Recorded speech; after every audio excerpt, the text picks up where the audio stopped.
Hey, y'all. Welcome back to the Champagne Wives podcast. I'm your host, Kelly. And I'm your co-host, Nicole. Hey, girls. Hi. How are we? Good. How are you? I didn't say hey, boo, but it called me. My phone buzzed. I got distracted and I didn't say the hey, boo, but hey, boo. Hey. Okay. So how was your weekend? It was actually pretty good. I didn't do anything like extraordinary. Just kind of back to mommy mode with the kids. Your kids, spend some time at the soccer field with you all. Yep. So it's just really a relaxing weekend. On Sunday, I didn't do a thing. I literally slept in, woke up, took another nap, ordered takeout.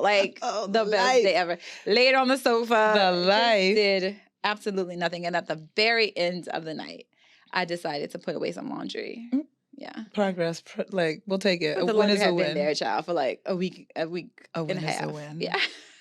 A win is I know I'm not the only one. No. Who struggles with laundry. No. Oh, girl. That's actually low-key the bane of my existence. Oh, my God. Laundry. I always say my laundry has me in a chokehold every week. So whenever I can put it, wash it and dry it, fold it and put it away, it's a win, even though the time between me washing it and folding it is a week and a half. Right. It's never going to be in one setting. Ever going to be in one setting. I cannot. I gotta level set expectations. The struggle with the laundry. Yeah. I got a pile too that I was really proud about. I got through the laundry. I put it in a basket. The basket went on top of the dryer and then it sat on the dryer for about 3 days. And then when the dryer started almost shaking it off, I moved it to my room. And it's on the floor. Not where it was supposed to go, but just to the room. The basket's in the room on the floor. Yeah. And it's still there? It's still there. Okay. Well, no judgment here, child. You'll get to it when you get to it. I have to have a special boost of energy to get the laundry done. Same. So, yeah. How was your weekend? Yeah, it was good. Yeah. Celebrated some friend's birthday. There's a set of twins in my friend group and a 2-for-1 special. So we celebrated their birthday over the weekend, which was fun. And Saturday was on the soccer field. Sunday was on the soccer field. Friday night was in a gym playing futsal when my son was playing futsal. I didn't even know that was a thing. I thought it was soccer, but it's futsal, which is a version of soccer. So a lot of soccer this weekend, a lot of sun this weekend. Oh, it was so hot. A lot of sun. It's October 2nd here in Houston, and it's so goddamn hot. Where is fall? I mean, where are you, fall? It's so hot. Yeah. We're supposed to get a break this week. It's summer. It feels like we're in the middle of summer. Yeah, it's been brutal. It's been really brutal. It's been a really just wicked summer in terms of just oppressive heat. And if you know anything about me, I love weather. So when the rains came 2 weeks ago, I was thrilled. And we still need more rain, but it was really warm this weekend and the sun was really strong, but we're supposed to get a cold front coming in that's going to bring us into the 50s. So I'm here for it. It's always nice when it rains. I mean, for the obvious, but also just for outside is shut down. So yes. Because your kids, you can't go nowhere. It's raining. It's raining. Get back in bed. Go to bed, right. Take a nap. That's me. Take a nap. Yeah. It's raining outside. So last week, we were still riding the high of the Renaissance World Tour. And yesterday, Beyonce finished her final show in Kansas City. It seemed uneventful. It seemed very uneventful. Yeah. They failed the mute challenge. Miserably. Just miserably failed it. We can still keep the crown, even though I know you want to say New Orleans has the crown. They did good. They did very well. Yeah. But yeah, the show's over.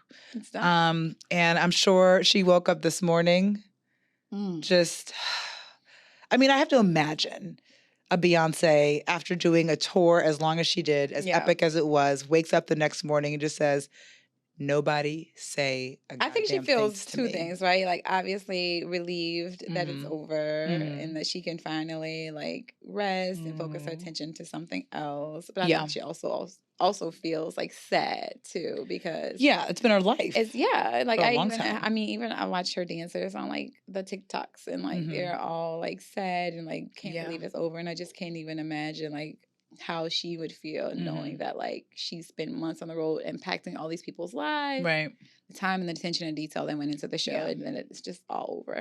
Yeah, it's that would be a dramatic, conclusion or end for me as well. That's kind of how I felt. Did you feel that way like after your wedding, all the like the planning that you did, and then you wake up the next day, you're like, well, what do I do now? I guess I'll just be a I don't wife. even know. I was just like, what the hell happened? My wedding went by so fast. Yeah, I right. It's don't like a blur, remember. right? It's like a blur. Yeah. Yeah, same. But all the planning and all of that, yeah, I guess I was like, it's kind of like with these parties and stuff that like all the stuff that I like do. Yeah. Like, like the parties. It's like all this planning, planning. And then when it's done, it's just like, damn. It's over. I'm so glad it's done. Yeah, I'm glad it's done, but I'm sad that it's done. It was fun. Yeah. Like my birthday, like leading up to it, like all the planning, all the preparation, everything that went into it. While we were there, it was a blast. When it was over, it was just like, okay, I'm glad that like, okay, I get to like finally decompress. Right. But also it was just like, it's so sad because we had a great fucking time. Like the best time. Still running these memories back. Right? Exactly. Like, I still look at the pictures like I was there. Right. We were here. It was epic. We were here. It was epic. Yeah. So yeah, I'm hopeful that today was a nice, relaxing day for Beyonce. I don't know if she woke up in Kansas City, Missouri, or if she woke up. God would have been on the first thing. If she woke up in her own bed, been ready. Take me home. 2:00 in the morning. But I have finally gotten off of Beyonce's internet, and my algorithm is starting to reset itself. But I was thinking, I was like, what the hell, like what did Beyonce say to herself, right? To kind of get herself mentally prepared. And if you look at like interviews that Beyonce does, she talks to the people, like, and she affirms the people constantly. Yeah. Constantly in the things that she says. So as we were talking about, what do we want to talk about for this week? Affirmations was one of the things that you had thrown out. And I said, oh yeah, that's probably very appropriate, especially on the heels of the Renaissance concert and just like the way in which Beyonce pours into her audience. So let's talk about affirmations. What are some of the affirmations that get you through things or that like get you motivated to do things? I'll talk about mine. She did do a good job with affirmations. And I think one of like the highlights of the show was the fact that like everyone can come and be themselves, right? And not feel judged, be free, and be open just to truly be who they are. And you could see that in like the looks and the outfits that people were wearing. Like it was just a safe space for all people from all different walks of life. So it was a beautiful thing. I think for me, one of the most important affirmations that, I try to live by and I had to grow into is just to recognize that my voice is important. So your voice is important. Like it does not matter, what other people say or think about what you have to say. Yeah. You have lived experiences, feelings, and, things that you want to communicate them, right? And it may not always land, and that's okay. But you can't be fearful of it not landing to say that maybe, you shouldn't necessarily speak up or say the things that are on your mind. Right. And so that's something that I continuously work on in all facets of my life, right? Like at work, in personal relationships and friendships. And so I think speaking my truth is a form of empowerment and, trusting my voice. And I talk about this all the time, just trusting my voice, recognizing that my voice is important, that it brings value. Again, the words may not always come out right. However, they matter. Yeah.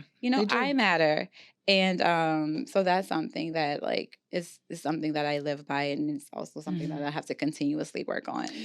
That's a really good one because it definitely resonates with me in the corporate setting when imposter syndrome, right, likes to creep in and jump on my back and then have me questioning, do I deserve to be in this meeting? Like, should I speak up in this space? Is what I'm going to say going to make me look like a fool, or is it actually going to add value to the overall conversation that's taking place? Yeah. And it is taking me a very long time to get to a place where I've realized, like, even title aside, that I actually do have a voice that matters and that people want to hear. Yeah. And if they didn't want to hear it, they wouldn't have invited me to the meeting or given me the title that they gave me. I think that's a key part too. Like, people want to hear it. And I think so many times, like, we psych ourselves out.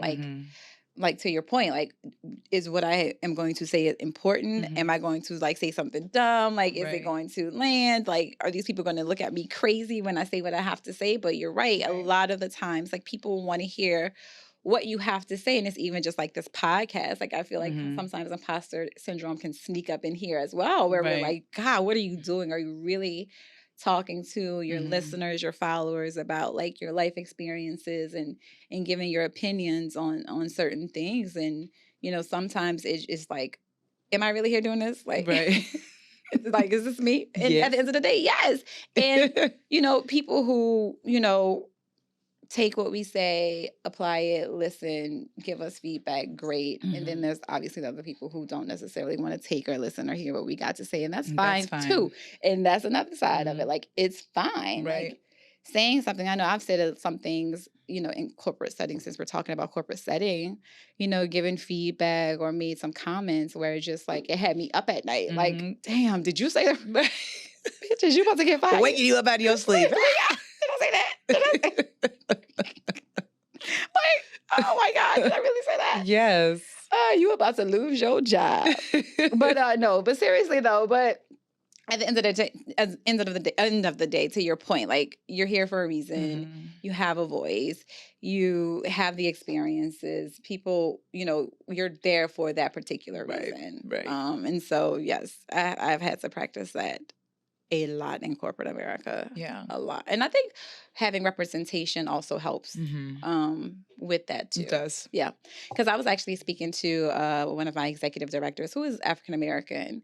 And sure enough, she actually suffers from the same things that we suffer from. And we were able to have, like, an honest and transparent conversation about, like, imposter syndrome and, like, how sometimes we feel like, you know, the things that we have to say aren't important, but we do have things to say, very important things to say. So I think it's it's not just you know, held to a certain level, right? I think it could be from the VP down, and I think that having representation and people that look like you it helps, because essentially I think a lot of us are fighting the same fight.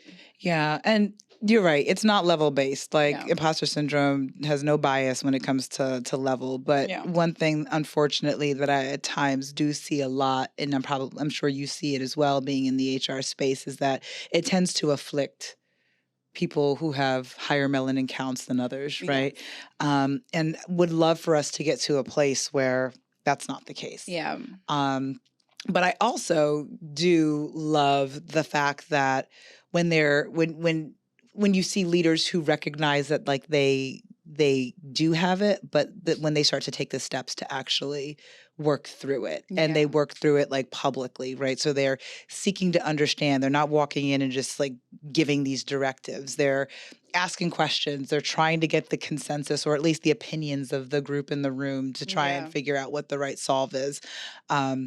But I'd love to see the evolved version of, you know, or like the evolved process to solve or eradicate imposter syndrome and to allow for leaders to have a voice. But, you know, it's unfortunate that it afflicts us in the corporate setting more so than it does, you know, people who don't look like us, and females at that too. Yeah. Oh, right. Yeah. So we have the double whammy. Yeah. The Black and also the female. So yeah. So your voice matters. That's one that I've had to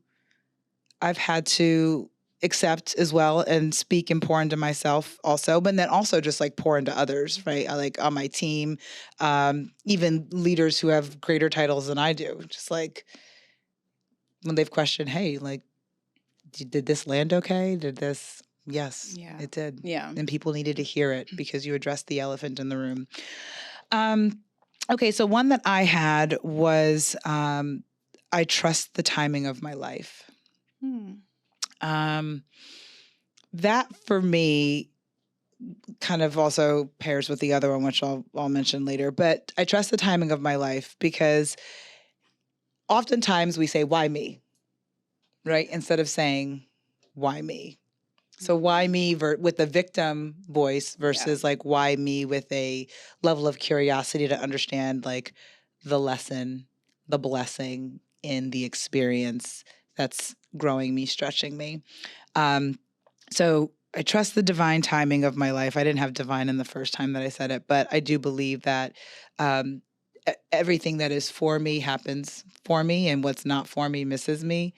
And I'm reminded constantly why it wasn't for me. So that especially in the last, I'd say like 18 months has been really pivotal for me.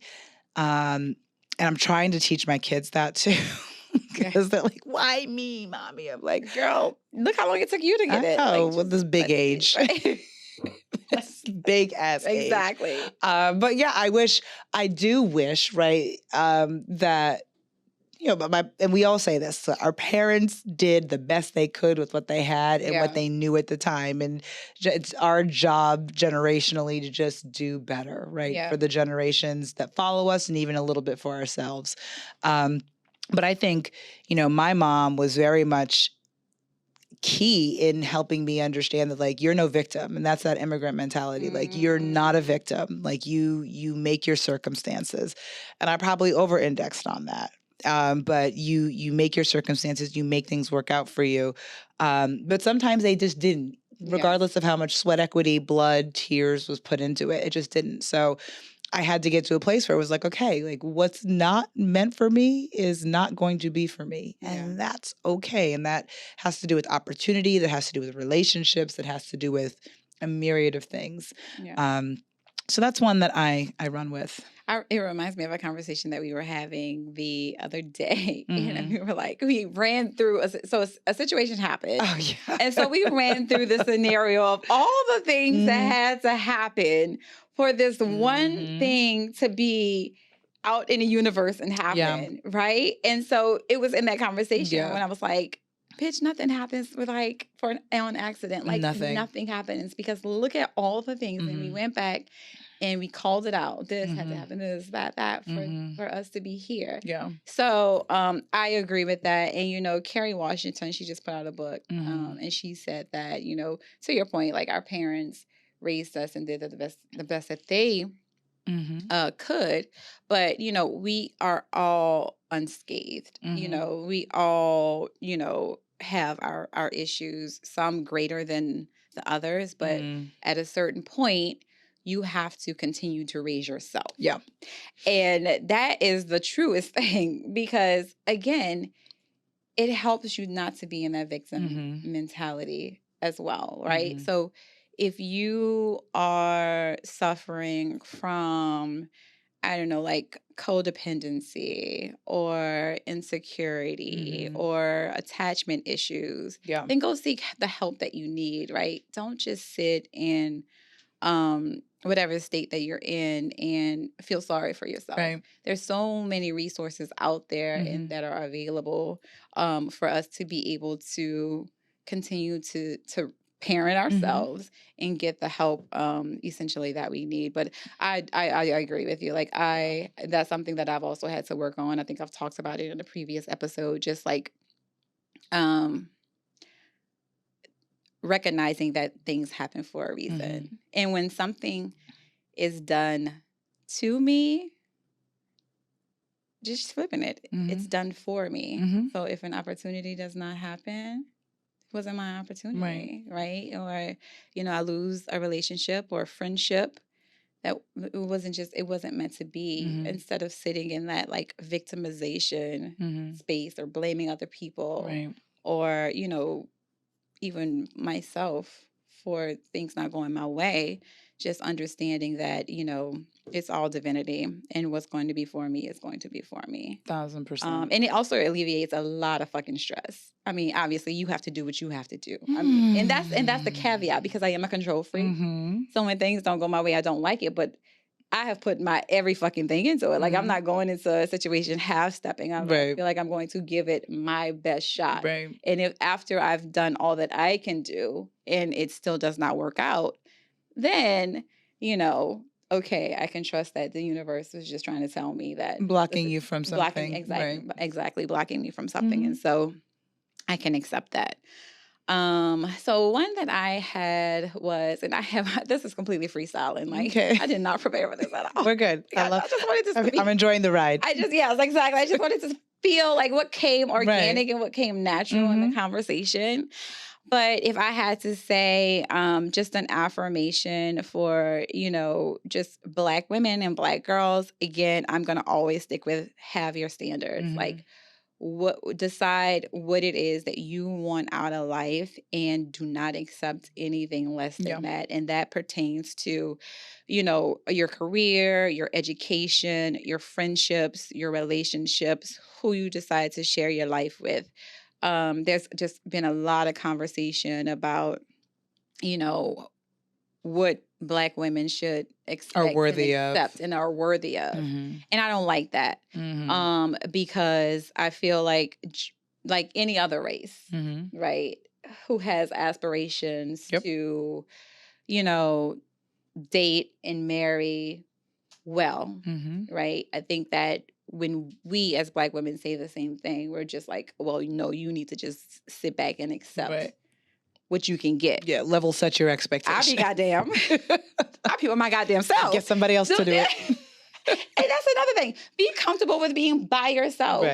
Until the right person comes along. And, when we say this, we have all kind of men in our comments talking about, y'all saying the wrong thing to these women. They're going to be alone with cats. Okay. Meow. I'm just saying. Never, but you know what I mean. Never, first of all, never. Don't subscribe, women. Don't subscribe to that. Don't listen to the patriarchy. But at the end of the day, enjoy being by yourself. Right. There's joy in that. There's joy in that. There's real joy in that. There's self-discovery in that. There's fun in that, and you're never really alone, right? You have your family, you have your friends. Yes. I mean, if you want a man, they are easy to find. Get a man, exactly. You know what I mean? So dime a dozen. I am just saying, like, again, you are worthy. We are worthy. We are worthy of having the lives that we want, and the lives that we desire. We do not have to lower our standards for the sake of making other people feel comfortable, in their own lives. And I don't subscribe to that. And I recommend women just not subscribe to that. Again, like yourself. Like yourself. And that takes work. I know it's not easy. Sometimes you have to do your own self-discovery. You go on this journey, but like yourself. Appreciate yourself. Know your worth. Have your standards. Yeah. Was I telling you about this? How I was listening to somebody who was talking about how there's so much conversation about finding the love of your life. And the love of your life for many of us has been ingrained in the sense that, like, it's somebody else. The love of your life exists with someone else, but the true love of your life is really you. It should be, yeah. Like, that's what it should be, exactly. Yeah. So find the love of your life. Yeah. And not necessarily a person, but the things that bring you joy outside of another individual, because those things can't be taken away. Exactly. And it also, again, puts you in a position to not just accept mediocrity. Yes. In your life. Yeah. Right? Because if you love yourself and you truly, like, think that you deserve the best, then there's no room for, anything less than that. Less than that. Thank you. Yeah. So one thing that I thought about when I was looking at some of these affirmations, because, it's affirmations in general, then it's like affirmations for Black women, affirmations for women.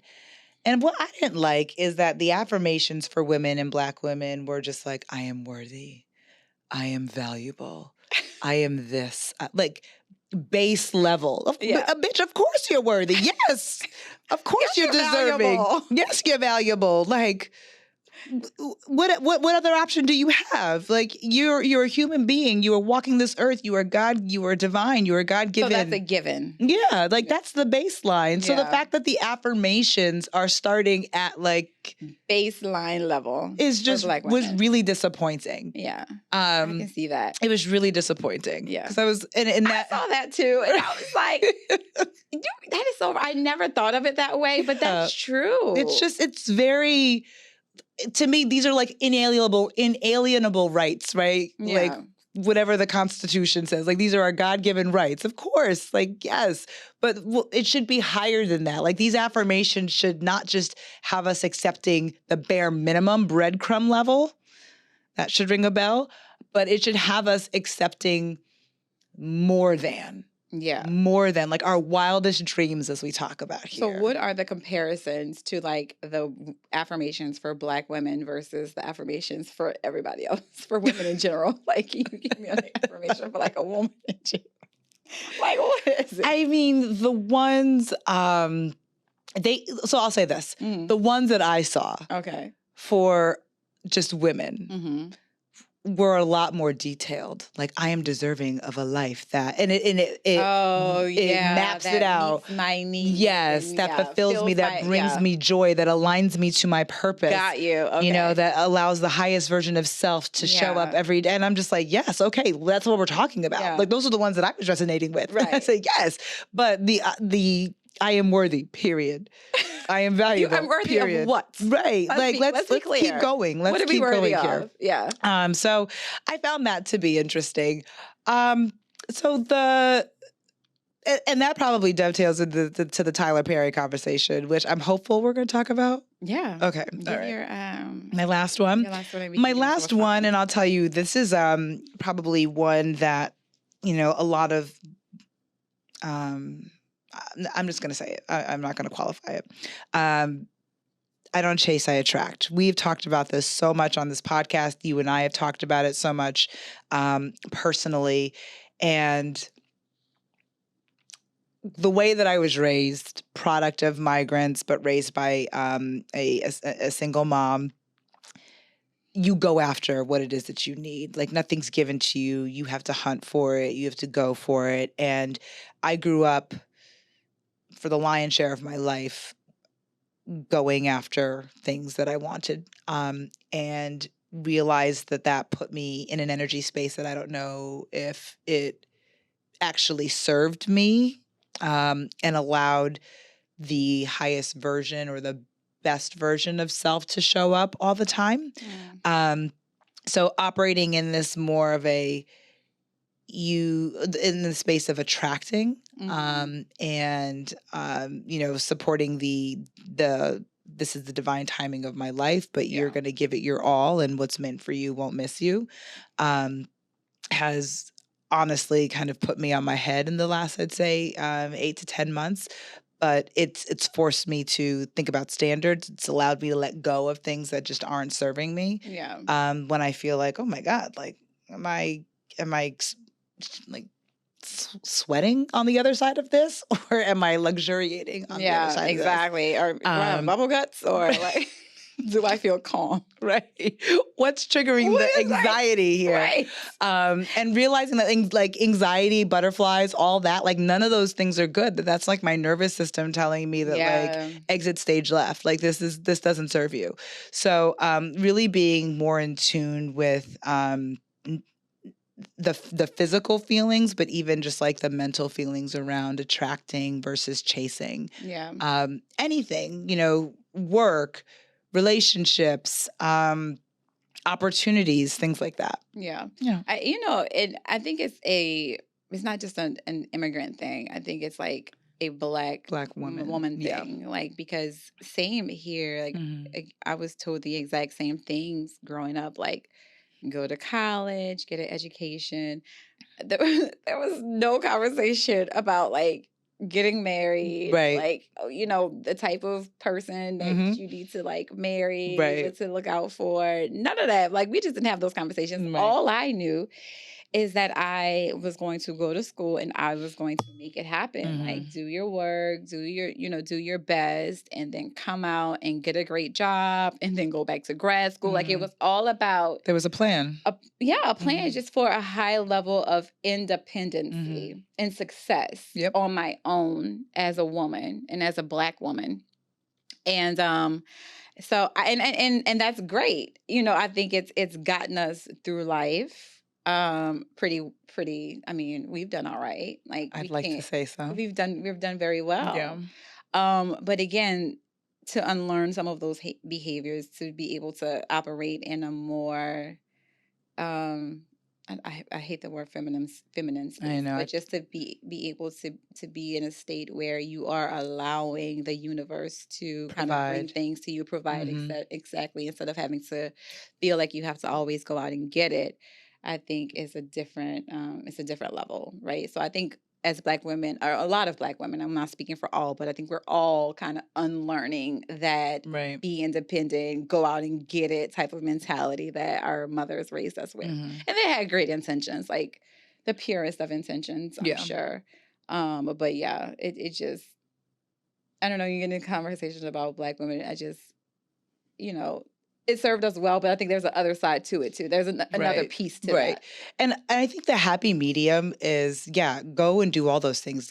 Go to school, get the degrees, get the experiences, get the titles, right? And it's, but just I don't need to lead with that. Like, I don't need to lead with, I'm a this, that of this company. Girl, yes. Like, and I used to lead with that. Same. These are just now in my toolkit. And, you know, people are like, oh, tell me a little bit about your background. Then I tell them about my background. They're like, oh, okay, degrees. Yeah. You know, and it's like, okay. So, but it's not like I don't lead with that. Yeah. And I think a lot of times that's where we found value in too.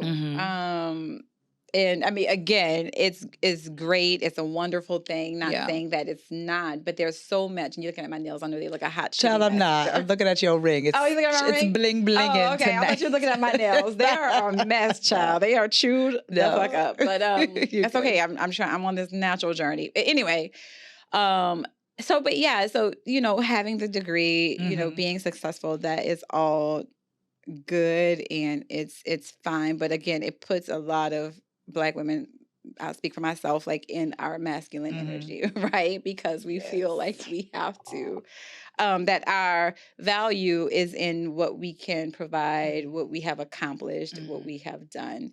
And not to get back into like the episode that we had about like value, but I think a big piece of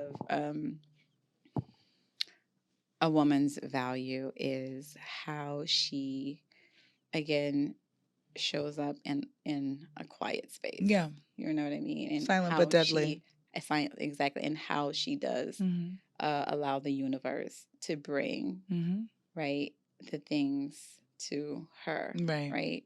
But that's I think both of our journeys of what we've had to learn, right, as adults, and as we continue to parent ourselves, mother ourselves, also in the Kerry Washington book. And I think a lot of that stems from, and this is going to be a little controversial, but a lot of that stems from the fact that when you go back to the 80s, early 90s, and just like the incarceration rate of the Black men that were in the household,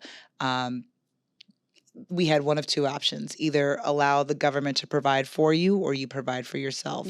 And a lot of us realized, and our parents realized, that if we don't want the government to provide for us, we have to go and get educated. And what they can't, my mom always says this, they can't take away your education. My mom used to say the same thing. They can't take away your education. So that was always the focus. Go to school, learn. And then it's about building networks, which we probably don't do the best job of as Black people, because we love to stick together. But like, you know, we've got to broaden our networks because we are getting to a place where there are more of us in places and spaces that we haven't historically been in. But we're still the minority. And so we've got to work on, and that they need to teach that in college. Like, how do you really build your network? Yeah. Once you get out within school, because that's where you really make the friends, right? Who have the connections and can provide opportunity. But then how do you leverage those networks once you graduate? Yeah. So, that's all learned behavior, and we're working to parent ourselves, as you said. Yeah. So yeah. I mean, and it just depends too on what school you went to, because I went to HBCU, so obviously I was kind of like in a homogeneous environment. Yeah, everybody was black child. Yes, there are white people who go to HBCUs, but you were they the minority. For sure. They were maybe 98% of us were black. Okay, so it's like 2% of us that were white, and so of them. Of them, yes, 2% were white, and about 98% of us were black. But also, I think another piece of that for me in my own experience is just creating your own. Like, create your own. Don't rely on the system. And the system has been very good to me, just because, again, things that my mom taught me, again, is having that confidence, being able to be around different groups of people. Was always really just accepted, right, by our white counterparts, and people wanted to give me the opportunity, right? So I was prepared, because obviously I had done the work. I had gone to school, got my degrees, prepared for interviews, but I was really also given just a hand up in a lot of the situations from a corporate perspective that I've been in. And so grateful for those. But I just think also too, when you talk about just networking and leveraging those relationships, I also think it's about creating your own. And I think, I love to see all the people, the Black entrepreneurs that we have right now. But back in the day when I was coming up, like, it was a thing, but it wasn't like a thing that was talked about. So I just wish that, like, in school, we could have learned more about that, like how to build your own businesses. And then I took entrepreneurship in college, not saying that I didn't, but money management, maybe a course on like money management, just maybe having like, how you have the career fairs with companies, maybe just bringing in entrepreneurs and business owners instead of these large Fortune 500s. Exactly. So that also breadcrumb. Right? Yeah, and get you to it gets think you that in like the rut of corporate 50 America. 50 years, and you're like, well, can't leave now. Right, exactly. Where am I going to earn this money somewhere else? I'm 40 years old. How can I start over again? Very I easily. Just give up my stability, my steady Eddie, my 401k. Job, right? Roll that thing over. Business, right? Like, seriously though. Yeah. So let's get into what's popping. Okay. I have what's popping. Okay. You have what's popping? I do have a what's popping. Okay. So my what's poppin', we talked a little bit about this on the group chat last night, back on Beyonce's internet, but with the movie release, child, you just wrapped up a tour. You just wrapped up a world tour, and now you're announcing a movie. And here goes my daughter texting me from the bus, Mommy, Beyonce's movie's being released on 12/1. What? Child, go to school. Right. Get off your phone. Get off your phone. Go to school. On school property. And I asked the good sis over here, I said, are we going to rent out a my response verbatim. Go ahead. I said, are we going to rent out a theater to go see this movie, right? Like, invite our closest friends and just make it an intimate affair. And what did I say? She said, child, I got to think about it. I've already given Beyonce enough of my time, my energy, my coin. I need a break. I need a break. I never thought I would hear those words called from your mouth. I need a break. You need a break from the queen. All these people who are excited, and that's what I'm talking about, being a part of the Beehive. Like, love Beyonce to death, child. But, I mean, I have moved on to, my kids' birthdays. Right. I got the holidays coming up. I have moved on to other more important things in my life right now. Like, I cannot rewind the clock and be okay, now I got to think about renting out this theater. I know. Like, everybody's talking about the outfits. Like, I don't have the capacity for that right now. See, I've moved on. See, I might just be in a gray sweatsuit, maybe some silver sneakers. Yeah, the silver sneaker. But I'm not. I can't give what I gave for 2 consecutive nights to Renaissance. I can't. I'm wearing my disco ball hat because I spent a lot of money on that. You did. So I may have on a gray tracksuit with my disco ball hat. Yeah, you need another wear. Exactly. I definitely need another wear. But yeah, I'm gonna have to take some time to think about this and right now it's like at the back of my priority Right. list because I have so much other stuff that like I've now focused my attention to. Fair. And just speaking of business, like I can't even imagine what the back end profits for Beyonce around this are, because She's the best marketing team. because the tour, I know she got millions, maybe billions, maybe close to $1 billion. She got billions in profits and proceeds between merch and ticket sales off this tour. But this movie thing, this big screen, this isn't like an HBO or Netflix special where they pay you a certain amount, like, and it's based off of subscriptions or watches. Like for the most part, like they'll pay you X amount of millions for the show, and then they make the money on whoever decides to subscribe to watch. On this movie, she's probably getting ticket sales, and she's giving access to everyone who maybe couldn't make it to the show. And then people who went to the show, that's like double dipping into the pot. Yes. I ain't mad at you, You gonna get my matinee. You gonna get my matinee money, Miss B. Get your coin, child. I'm not mad at that. It's a marketing genius. They say 12/1 is World AIDS Day. Uncle Johnny obviously was a part of the LGBTQ community. I think he died of AIDS. Okay. Yeah. So marketing on point. I am here for you collecting. Okay. But just for me and mine, I need some Are you fun. you gonna wait for it to come on on demand? I really don't know. I have not thought past. Like, get your bag, sis. Right. Like, I have not thought past that. Yeah. I get it.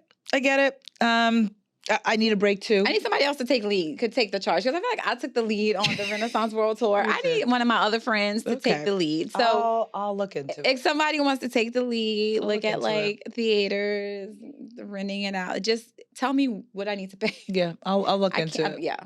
I'll look into it. Perfect. There you go. There you go. What I'm going to be mad about, though, is I'm going to be relegated to movie theater food. So it's not going to be at the Studio Movie Grill or iPick? Even still. Oh, iPick? Ooh. But it's only going to be at AMC. Is it really going to only be at AMC? Be at AMC. It won't be at any other like theater chain? The thing said AMC. I mean, I don't know. There might be people. So it's only going to be at AMC? That's what it said. If I'm renting out of the theater, I'm sure I'm bringing in my food. That's what I'm trying to understand. Like, who's going to cater? Who's going to cater this event? I gotta put some burgers in my bag. I gotta I want a spread. Drinks. I want a spread. Like a charcuterie? I want a spread. I want lobster pasta. Oh. I want a spread. Yeah, for sure. Well, what if you can't do all that, sis? You have to be. I know, discreet. Get these little burgers from McDonald's and call it a day. Throw it in the bag. Exactly. That may be our only option. What's poppin'? So we only have a few minutes, but we haven't touched on it in the episode, so I don't think it'll take us a very long time to cover it. I know it's probably weeks old since this has happened, but again, going back to affirmations for Black women in particular, and me, really stressing for Black women to have their standards and not accepting anything less than that. Tyler Perry did an interview with someone where he basically said that women are more successful than men, and so therefore Black women, right? Black women. Okay. He was speaking specifically to Black women, that Black women are more successful than Black men at this, or becoming more successful than Black men at a high rate, right? And so that we shouldn't only look at what a man can provide for us financially, but also, how he treats us, like emotionally, how he's there for us, and how, kind he is, which are all very important things. But if he can only provide like the light bill or take you to dinner every once in a while, like, you should be accepting of that and not, basically saying, I need to have a man that makes X, Y, and Z more than I do. Or, so he did like he went into caricature form. And I'll say this. So I agree. Like, you don't want somebody who's just, fiscally able to provide, right? You just don't want someone who's, financially stable. You do want somebody who's going to treat you right, who's kind, who is compassionate, and who loves you. But love don't pay the bills.